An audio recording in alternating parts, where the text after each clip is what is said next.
Hello and welcome to Local Writers Read Part 2. Thank you for joining us on this lovely Saturday afternoon. If you're taking your time out of the day to come and join us for this event, thank you for being here. And if you tuned in later, that is also great. We appreciate everyone who takes the time to listen and to just celebrate Maine arts. If this is your first time joining us, I am Josh Gauthier, and I'm here with my co-organizer, Claire Guyton. Local Writers Read is a literary reading series that we began a number of years ago now to spotlight Maine authors and poets, nonfiction, fiction, poetry, all sorts of different written work. In non-pandemic times, we are co-sponsored, hosted by Quiet City Books in Lewiston, which is normally our venue for these readings. And we are also co-sponsored by the Lewiston Public Library, supporting arts in Central Maine and the state at large. So big shout out to both of them for all of just the support, especially to Courtney at Quiet City, who has kept the arts going through all of this with book sales and just support for what we do. If you missed part one, that will be up on YouTube shortly. We had a great time last night with 3 excellent readers. And we are back with 2 more readers today, who we will introduce in just a moment. So we're going to have 2 readings, and then we'll move over to a little bit of discussion. So if you have thoughts, comments, questions throughout the event, I will be watching the Facebook chat, so feel free to toss anything in there. And as I said, thank you for tuning in. So I will now hand things over to Claire to introduce our lovely readers for today.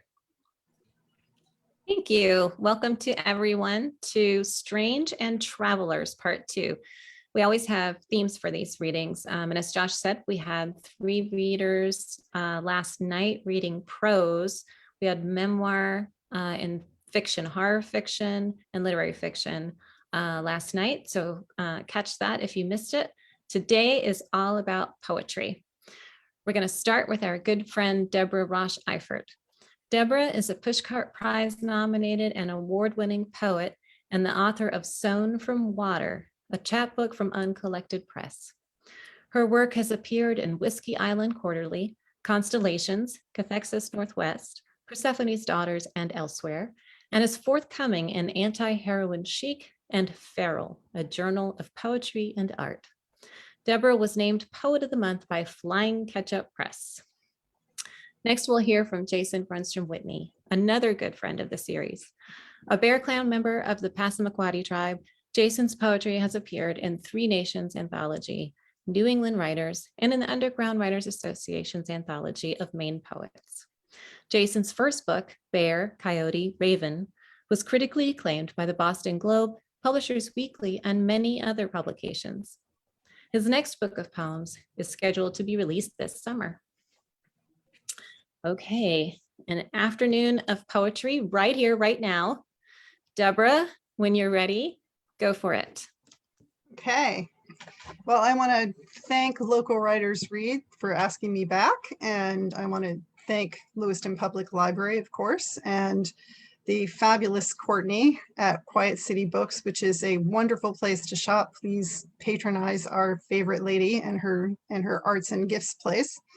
I wanted to note before I start that I'm reading from Brunswick, Maine, which was traditionally the lands of the Arosaguntukuk people, who have basically been exterminated by the English colonists. So I will be leaning heavily into the strange part of the Strange and Travelers theme. So let me get started. Portrait of a lost girl seen by her adult self, or elegy in blue after Sally Kindred Rosen. Her hair so black it was almost blue. Her emotions as colors. Iris petal afloat on a dark pond.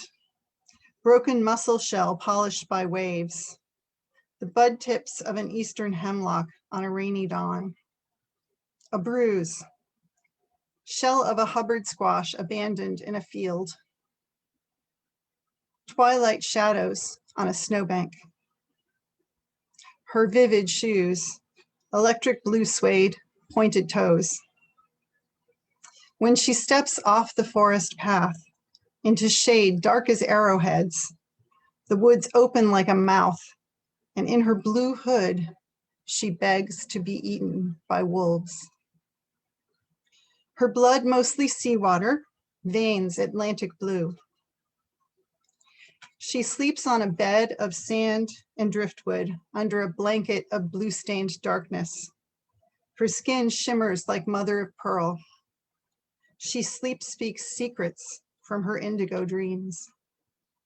Her mouth, blue smeared, a wild creature in the berry barrens. Vigilant in navy blue light, navy blue night, the only light she can spy is the bluest part of a flame. In the sapphire silence, she listens only for the raspy respirations of a wolf.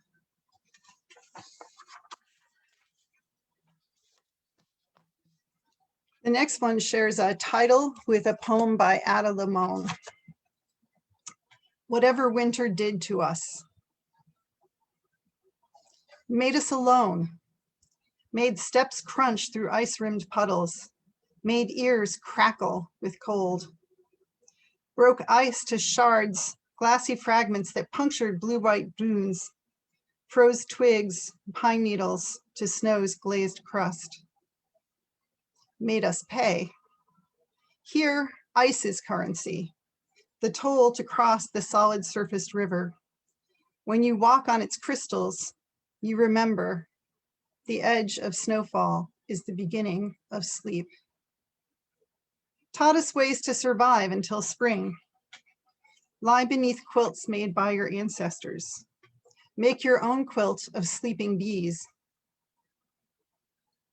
Pray to the sap that hides deep in the bare trees. Grab door frames to support your weakened legs. Name 100 shades of red. Winter compelled us to mend nets, to prepare to fish in the rush of snowmelt under the white wings of returning osprey. Days lengthen into mud season. Now we wake giants in boots tromping through new growth. Somewhere in this beginning is a yellow-green horse, the color of a just now unfurled maple leaf. Ride her into this vernal, blooming light. This chartreuse mare, these bees, these seedlings, all movement and thrum every creature knows. This April fizz and flow, each living thing contains a small coil of impossibly green springtime that bursts out of the knowable frames of bodies, glows the heart outward, burns with viridian fire, throws us into this new season, spring, whatever it will do to us.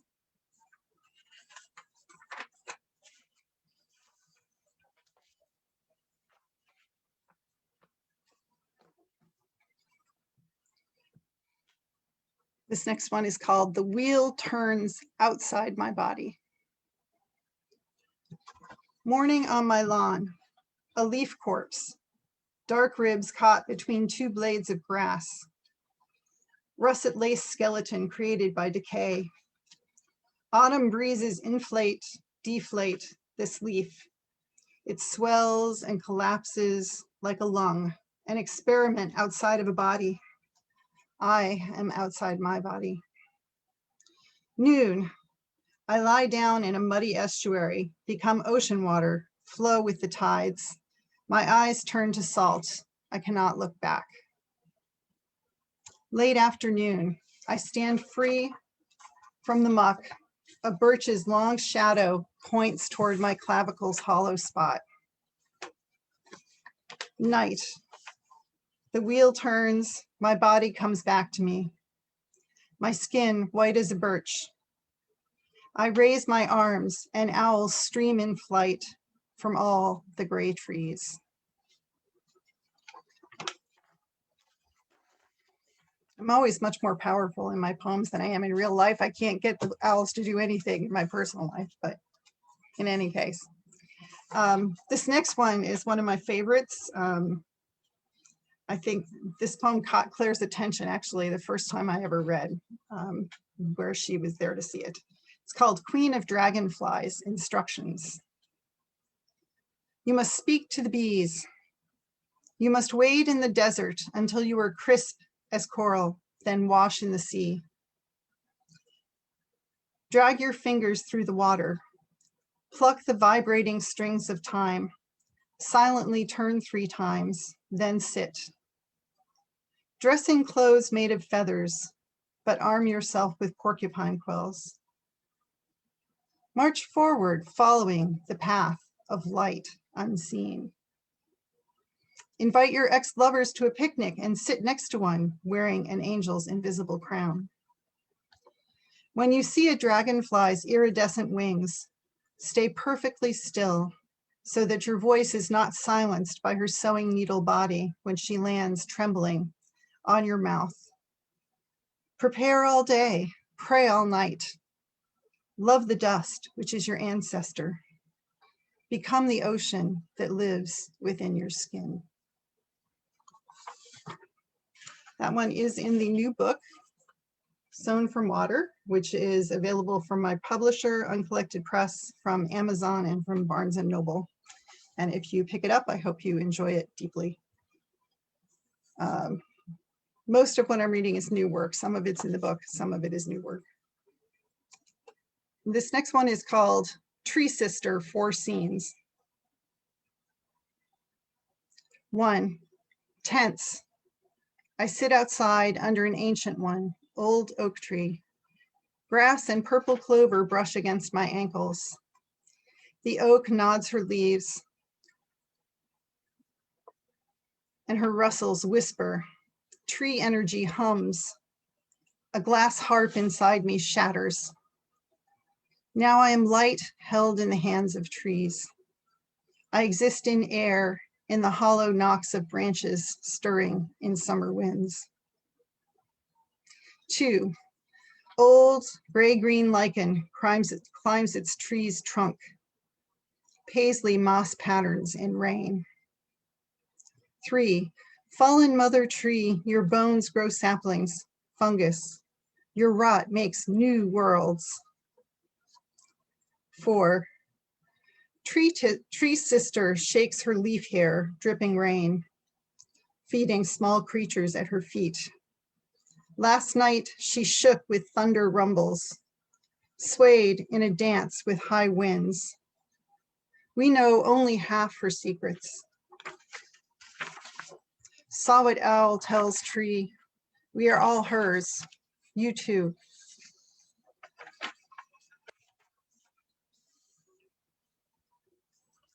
A lot of my work, because I'm a psychologist, I think, deals with recovery from trauma and empowerment. So a couple of these next ones have to do with that. This one is called How to Recover. Open your mouth and speak. Dandelions may fall out. Cellar stairs may appear. Silent stories or unwritten psalms may tumble through. Words bubble up in the mind, like sticky juice from a baking pie. Bladder rack, betrayal, orchid, ovenbird, solitude, self-preservation, survival. When you wish, mists would envelop your body. When you crave invisibility, stride loud, sing, crow laugh, uncage your voice, hang over windowsills, roar your truths. You must be the thunder that answers the lightning. Be the dragonfly born from a song.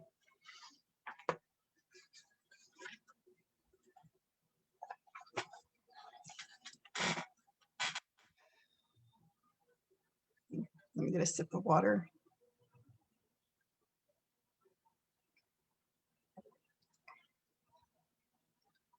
Saint's Guidance. A snaggle-toothed old lady pushed a shopping cart of tin cans and redeemable bottles down the sidewalk. Clink, clink. She mumbled blessings at dandelion puffs. I saw them turn to lemon yellow flowers. Scruffy blue chicory transformed into small plums as she passed. She gathered them to eat later. She'd share with people who sleep in doorways and hold their clothes together with twine. I stopped the obvious saint. Wait, do I suffer sin or illness or dark magic? What if I confess to you? I don't know how to lift away from the cruelty of men. My heart is filled with 100 dingy appetites. My mind slides around on an old patch of grease. I am a ruined shell.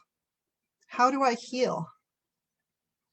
In a voice of feathers, of rain, of leaf rustles, the saint whispered, if you are tired, sleep. Chilled, dream of the color red. If you feel trapped by your life, open a window, lean out over the sill and breathe deeply. If you feel lost, walk in morning's bluish light. Stop when you hear tangled peals of church bells. Place one hand on your forehead and one on the ground. Feel the bones of your mother. Feel her green fire and her turning. Know that thoughts of kindness fall from the sky. Be filled with music given by your ancestors. Then sing. Your song will stir the hearts of those around you to ache with yearning. Then you will rise up. Old cruelties will turn to ash, and golden flowers will bloom around your feet.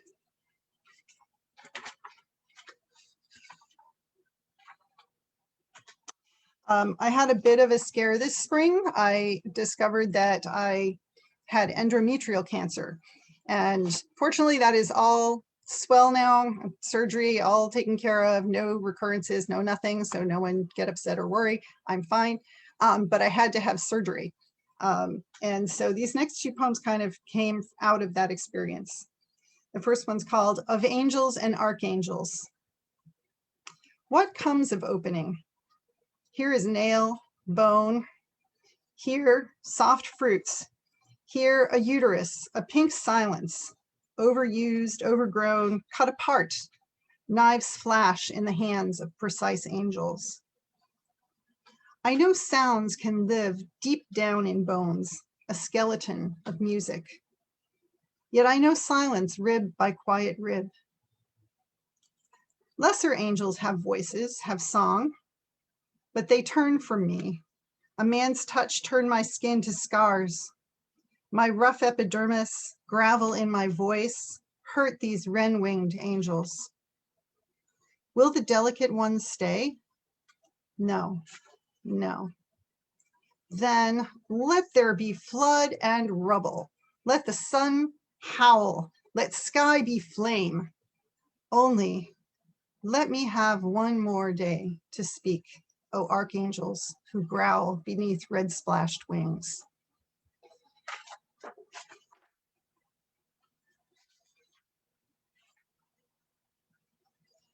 This last one, if you can see it, is a concrete poem.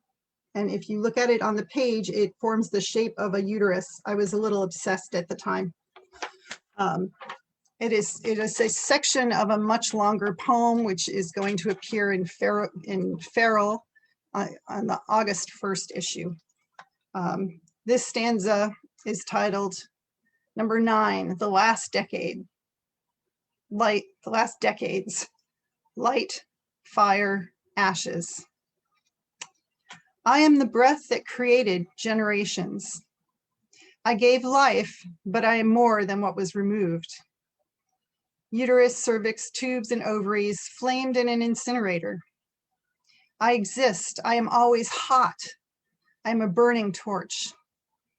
O seeker, I am the mottled embers of the fires that foretell the future. Look, my smoke drifts still into our air.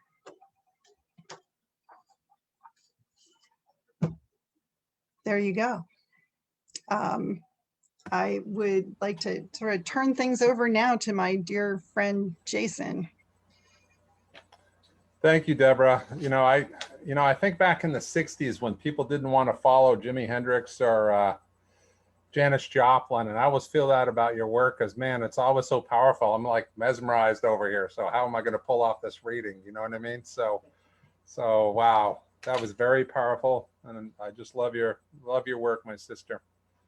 I wanted to thank Josh and Claire for having us back, and Courtney and the Lewiston Public Library.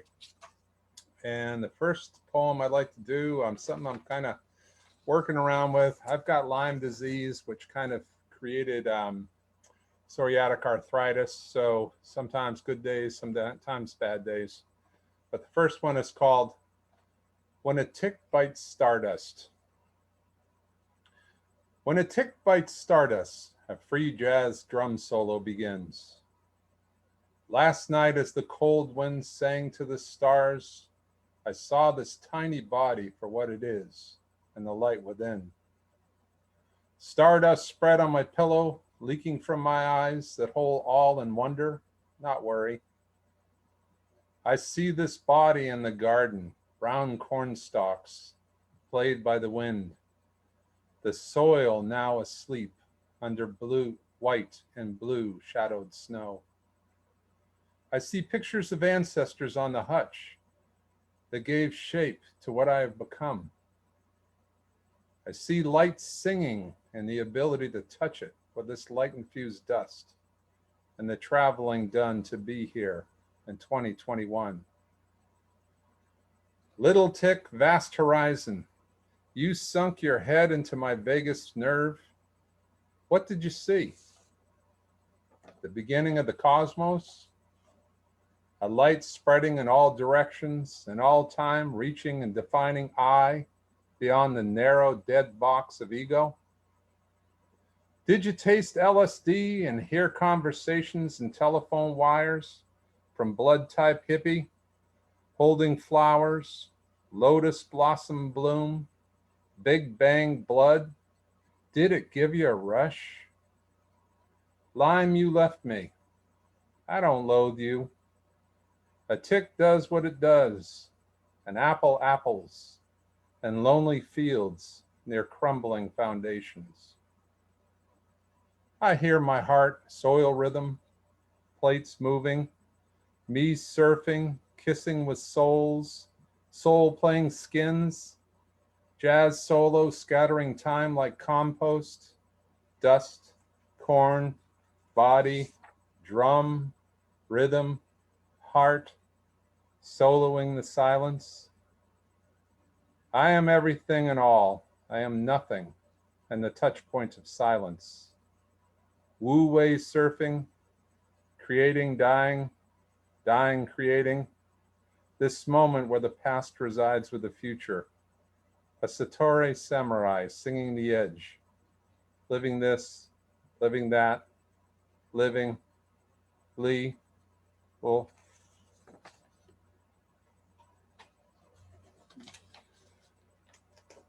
Next one I'd like to read is from my upcoming collection called Blues of the Lost Places by Resolute Bear Press, and going to be out this summer. Not quite sure on the date yet, but I'm really looking forward to that. This one's called Road Retreat in a Hair Trigger Prostate. It was 1982. I was sitting in meditation on the side of Route 10 outside of Tallahassee when a man in a truck pulled over to pick me up. My sign read, anywhere, everywhere. This is a dangerous road to sit down on, he said. I explained I was on retreat, meditating 20 minutes on the hour. That's perfect. I got a hair trigger prostate and have to stop and try to piss at least once an hour. His Ford pickup spun back onto the highway, losing traction on soft gravel before gaining it on the asphalt. Let me get you a beer. His breath was a mixture of Slim Jims and Coors. He had driven to Tallahassee to see his mama and was now heading back to Houston for a hot lead working on an oil rig in the Gulf. He talked. lost love, barroom fights, Nam. After a bathroom break and back on the 10, I was deep in meditation. My daddy got this from an SS officer in WW2. He pulled a Luger from behind his seat. Want to go shooting? Having meditated the previous week in a cemetery in Maine, and then walking the streets seeing skeletons, I recognized the whisper of death. He pulled off Route 10 onto an old logging road, turned into a clearing, grabbed a half dozen empty bottles and lined them up on a crumbling stone wall. He blasted away into the night, my meditation scented with burning hickory. We rolled into Houston and parted ways. You sure are a good listener, friend. He offered a warm Coors. I declined, thanked him for the ride, and made my way down to the street to meditate on the sidewalk. A truck swerved closer to the curb, and a bottle whistled by my head, exploding on the concrete. Fucking hippie. In the distance, cars sped the 10, and refineries exhaled yellow air. A lone crow cawed and flew northbound. Next three I'd like to read. I rarely get a chance to read from my first publication, Bear, Coyote, Raven by Resolute Bear Press. And the first one is Route 9, Hidalgo County, New Mexico. Each note gets lost in vast space. I swear I see a cloud dance to the melody of my harmonica, and the tumbleweeds move to the rhythm. No one here for miles, but the bleached bones of cattle and deer hit long ago. Back east, they dream of building and dancing to the tick-tock they presume to be indelible time. Out here, the hot whisper of mountain air, scented with desert sage, blows away any notion of kept moments. Up ahead, wild horses run across the road, long hair flowing north, noses pointed to the Animus Mountains. I step closer, each step faster, until shoes give way to feet, feet to hooves, my nose attuned to the smell of sweat, sage, and pinyon. Back east in a meeting, surrounded by steel, concrete, and glass, I pulled a barrel cactus spine from the sleeve of my suit.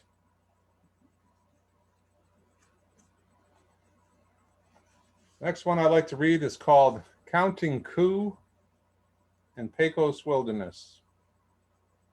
Coyote pawed the ground and looked to the south. Raven flew in ever-widening circles towards the north. Intoned Bear. They could not understand the silence Bear needed. They left him on a mountaintop in the Pecos Wilderness in a thick grove of ponderosa pine. Coyote made it to Mexico. He was almost shot 3 times near Las Cruces before slipping across the border. He sang of lost love on a porch with the Terra family.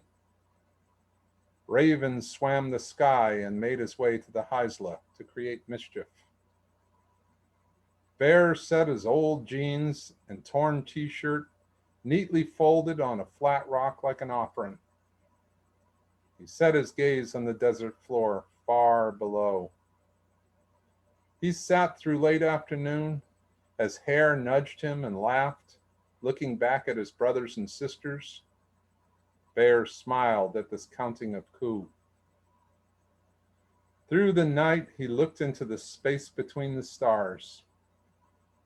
At 6:45 a.m., the U.S. Air Force flew in formation back and forth for 2 hours. In the afternoon, a hiker found paw prints in the soft, red earth. And the last one I want to read from Bear, Coyote, Raven is called Avian Bebop. Coyote tapped his foot to the steady walking bass line of Charles Mingus. Yes, I like this. It's like bedrock talking as it moves. Coyote invited Raven and his kin and anyone else who would come. After the concert, the sax player said to the trumpet player, "Damn, what happened with our horns today? They sang." They noticed the crows and the ravens lining the telephone wires. And the next two I'd like to read are from Blues of the Lost Places. And the first one is called The Boy and the Potter. When Shams left in the night, Rumi was despondent. For months he could not move. He waited for any clue. One day, after finding his energy again, he left to find his beloved teacher. He searched the streets of Damascus calling, "Shams, Shams, look at that crazy fool. He calls expecting answers from the wind." He finally sat calling till his voice became hoarse. A child, seeing him, took pity. "Come with me," he said to Rumi, taking his hand. He first took him to a sword maker. Damascus steel is known around the world. Look how he thrusts the metal into the fire, then uses his hammer to shape, to refine. After much work, he will thrust the blade into water. Too much working, and the sword will lose integrity. He knows just when the sword is right to release to the world. You have your shams in this man. Next, the boy took Rumi by the hand to a potter. The boy and Rumi watched the potter work the clay as it spun on the wheel. Look at how his hands move, shaping the clay. This potter is a master. He knows the real secret of his craft. He knows the empty circle forms the clay. His hands articulate this truth. When done and the pot is baked, the master knows he has touched the divine. Here is your shams through this humble potter. Rumi fell to his knees. The boy disappeared. Rumi began to teach again and write his poetry.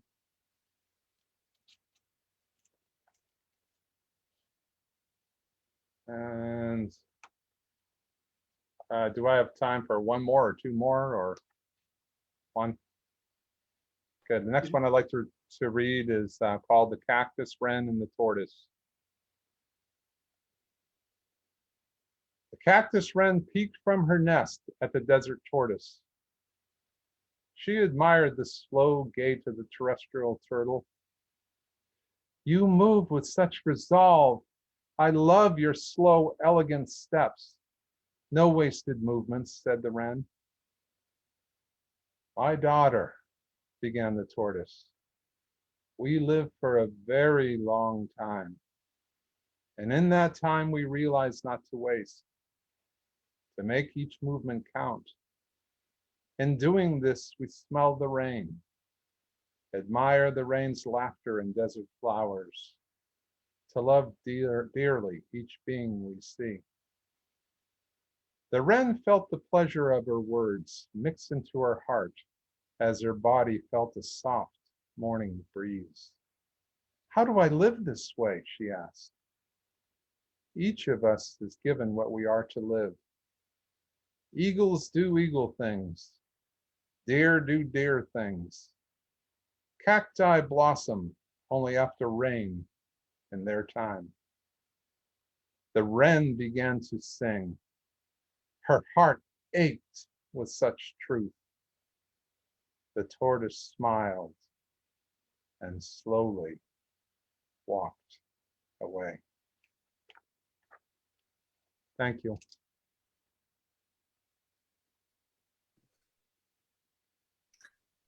Thank you so much. That was wonderful.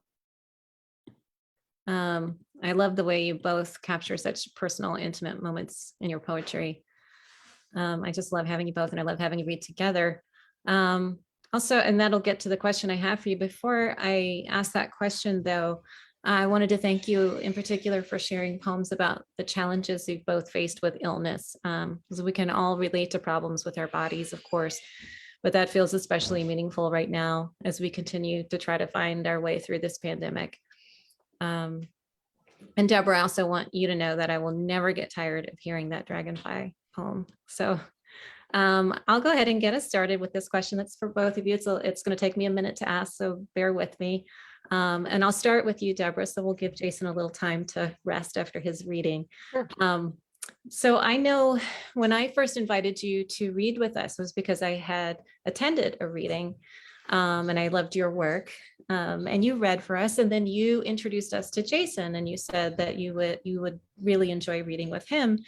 So I think ever since then, we've had you both come back and read in our seasons, and we've always had you together because your rapport is so obvious. You have such affection for each other and for each other's work. And I know that you are, or at least you have been at some point, co-workers. And I know that you are good friends and that you share your work and you support each other's poetry and your accomplishments with your in your poetry journeys. Like you've probably supported each other with your publishing efforts. And so I thought it would just be a really nice thing if you might be willing to share with us how being friendships in poetry, or being friends in poetry, has helped you with your process. That might help some of the writers who are listening. Sure. So I never thought that I would find my biggest compadre in poetry, my biggest like supporter and cheerleader, by taking a job that I was not even sure that I really wanted. So that goes to show you that you will find things even in experiences that you aren't too sure about. You know, we didn't at first know that each other were writers. I don't even remember how we accidentally found that out about each other. But we did, maybe on Facebook, maybe through a conversation. I don't even recall. We had sort of been drawn to each other at work anyway, because we kind of have a similar philosophy at work and kind of a similar level of empathy for the clients. Jason is amazingly talented with the patients, and part of what makes him talented there is what makes him talented as a poet. He's very attentive to every moment. You know, he notices, and that's one of the definitions of poetry. It's a moment of enhanced attention. You're describing something that happens in advanced attention. So once we found out we were each writers, we started sharing work. So, you know, I would send him something, he would send me something, things would go back and forth. It would be unusual because I would send him something and he would go, oh, here's this thing I just wrote this morning, and it has so much in common with that thing you just sent me right now. So we would exchange stuff back and forth by email and comment on each other's works. Every once in a while, we'd bring a stack of stuff to work, and over lunch hour on the picnic bench, we'd look at each other's stuff and make suggestions. I hadn't ever done a public reading before coming to Maine. And I had written poetry off and on in high school and college, and then I kind of gave it a break through graduate school in the first 25 years of my career, and then started again when I came back here. And so the first time I actually read in public, it was because Jason said to me, oh, this friend of mine is having a book release and he's doing like an open mic with it, and you should come. So I went and I read, and then I don't remember if you were at that, Claire, but it got me sort of involved at Quiet City Books. And so Courtney then asked me back for something, and that was how I met you guys. But because of Jason sort of introducing me to places and saying, oh, there's this open mic here, you should go to it. I ended up reading at Quiet City. I ended up reading at the Harlow Gallery. It built this whole network for me. which I didn't have before. And then between Jason and people like you and Josh, who would say to me, oh, you know, this is really great. Oh, you have this unique voice. Or, you know, Claire Hersom at the Harlow Galleries going, you did way better than you thought you did. Because I was like, that was a disaster. She's like, no, actually, it was very, very good. You just like stand up next time, okay? So he got me connected with people, got me into a network, and it built all this confidence. So now I've published a lot more. I felt like, oh, okay, I can send stuff out and it'll be okay. And then the chapbook came about partly because the network I built through Jason included Claire, hi Claire, who said, gee, you have a unique voice. Maybe you should write a chapbook. So I put one together, and then I just shopped it around to different contests and finally actually got acknowledged in one of them, which led to the book. So if it weren't for Jason and then the subsequent network I had built through Jason, it wouldn't have happened. And I think part of what makes us friends and part of what makes us good to have at readings together is there is something about our work, even though it is extremely different from each other, that somehow it connects. Like there's something in the symbolism or the spirituality or something. I don't know if I can even put words to it, but somehow it syncs up together. And so we work really well together. And we have a few other things coming up where we'll be reading together soon. So it that's does my sync answer. up.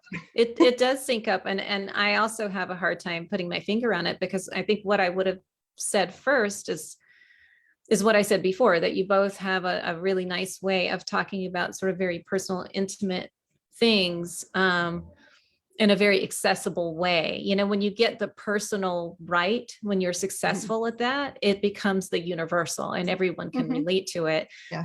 But I can't quite put my finger either on what it is about your voices that feel like they're coming from a similar place. That, you know, they sort of wind together. And Josh and I feel that.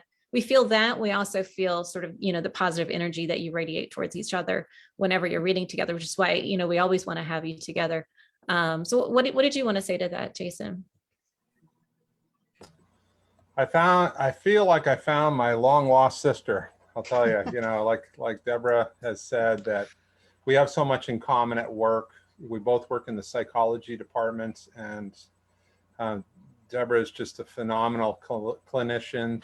And there's been times where she's acted as supervisor, and I always love it because she hears and listens and allows processes to unfold. And, you know, she's just truly remarkable. And our patients, our brothers and sisters that work with her are so very fortunate to have Deborah. So, you know, we saw that in each other. And we share, it's uncanny too, because our histories seem to be kind of very similar to one another too. So we became very good and dear friends. And I say brother and sister. And then she started to read my poetry. And I remember the first poem that she read to me, it almost brings tears to my eyes, because it was so powerful and so unique and so mesmerizing. It was just like today, right? I mean, I could barely spit out a sentence for the first couple of minutes there because I was so mesmerized, because it just hits right off. It hits right off my backbone, my soul. I feel like all the chakras are lighting up. It just, you know, it's just truly tremendous work. And so much like Deborah, for years and years and years, my friends had tried to get me to read. And I was always hesitant. I'd worked as a musician before, and I always thought there'll be time later, because there's, you know, you're raising family, having a job, doing all the things that you do.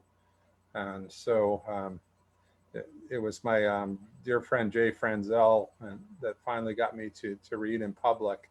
And then, you know, after that experience, it wasn't too long afterwards, Deborah, I think that you know, we started kind of working together and building this network of readings.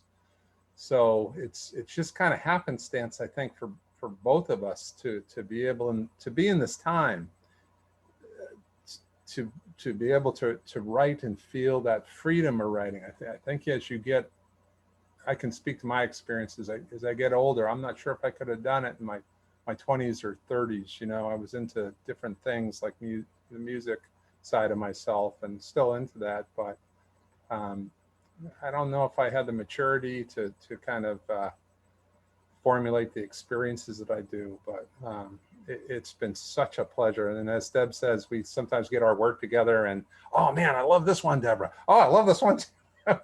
And then we share emails back and forth, and it's really uncanny because sometimes she'll, like as she said, she'll write something, and that morning I'll have written something, or vice versa, and it's like, wow, holy cow. So it's kind of like touching the strings, this magical web that we talk about, and that they talk about in Hinduism or in Buddhism and native thought too, that, you know, you tap a little string over here and everything is felt. And in regards to Deborah's friendship and her poetry, it's just, it just lights me up every time, man.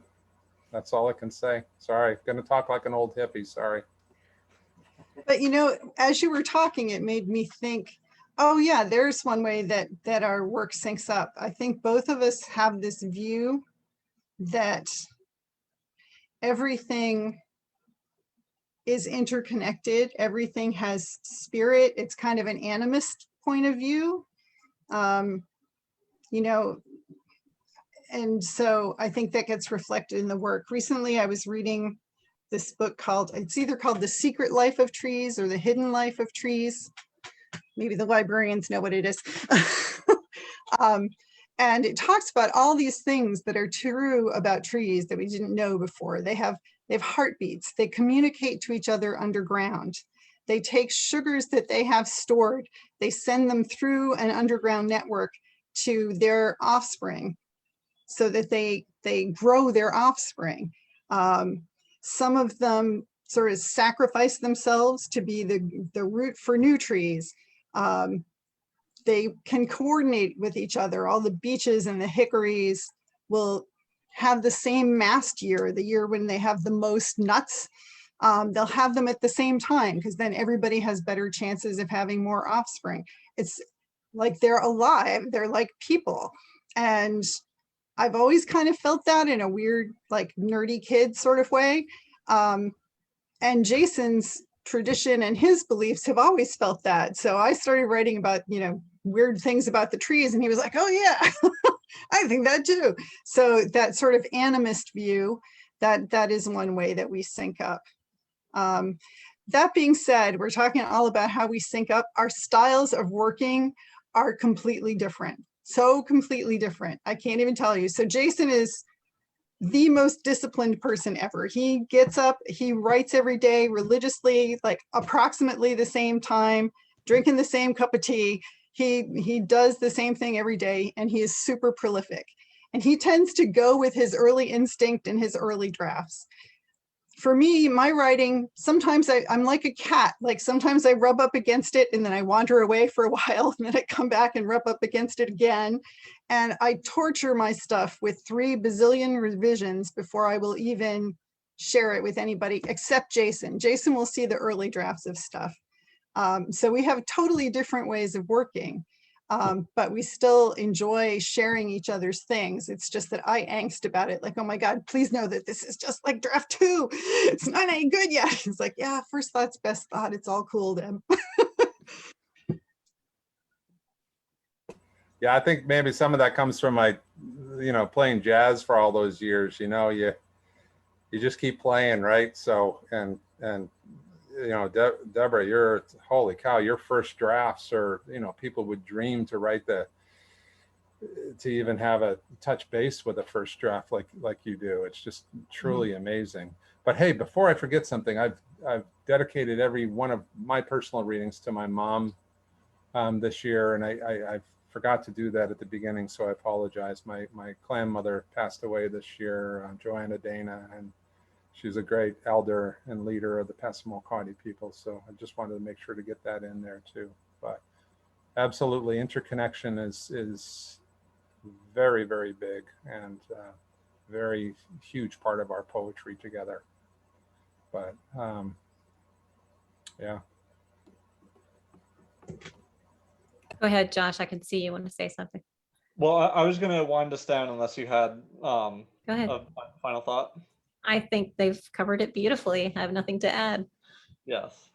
Yeah, no, Jason and Deborah, thank you for the work and for that discussion as well. I'm glad that we had a little bit more time today to kind of go behind the scenes, and particularly with the two of you, as Claire was saying, your work individually and together, and the way you both approach it.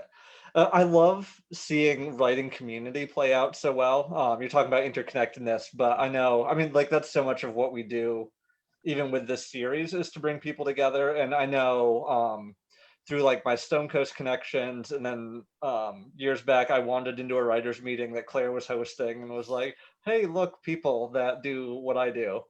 And then time has moved on, and here we are doing this with lots more plans for the future. So yeah, those connections are so precious and so meaningful. So thank you for speaking to that a little bit here today. But yeah, we are about at time, so we will wrap up for today. Thank you to everyone who tuned in, either live or whenever you come back to this video. One more time, thank you to Courtney and Quiet City Books and the Lewiston Public Library. And a quick shout out to Gary Stallsworth as well, who I see in the comments here.